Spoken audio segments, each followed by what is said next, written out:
Preferred stock is a combination of a stock and a bond.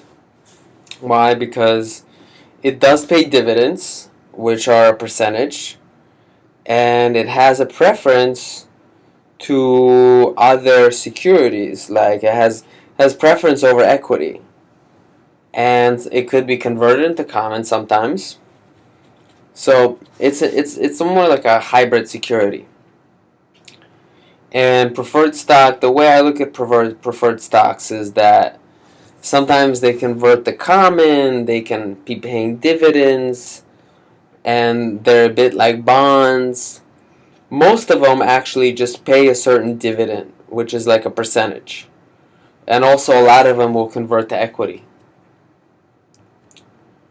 So, if we have an example here, and in the example, we see that we issued preferred, so we have a certain par amount, and we have a certain excessive par amount. So, we have 120,000 piece of preferred, and we credit preferred stock, we credit paid in capital. Now, moving on to dividends. Now, dividends is a way to distribute profits out to investors.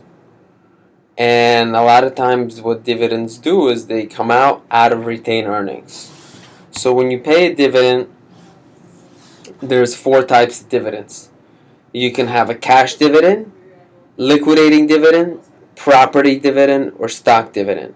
It's just all a way of returning money to investors. And you're just reducing equity every time you pay a dividend, and then you send that equity out to investors.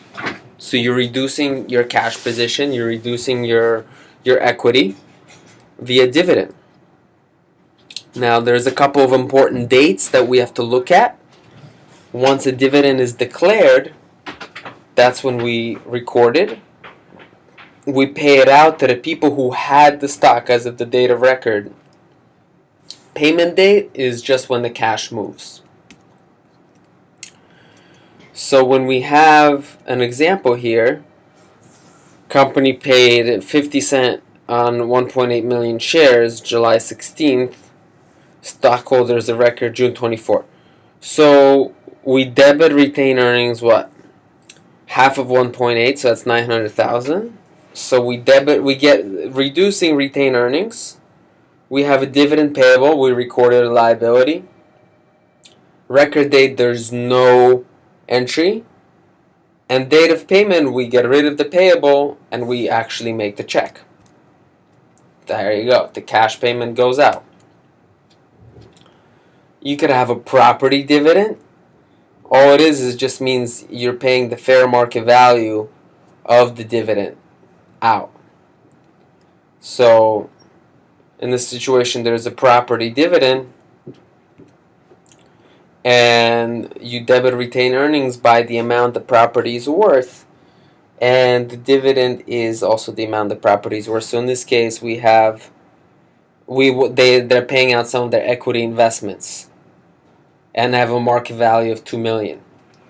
So it's like I'm distributing some stocks of IBM that I own back to my shareholders. So if it's worth $2 million, then I'm going to reduce my equity by $2 million. That's just my payment out. So that's that. And then you have your liquidating dividends, which is when you just pay out your whole entire equity out in dividend. So this company had 1.2 million in stock, so the whole thing got paid out in the dividend. So now you got zeroed out.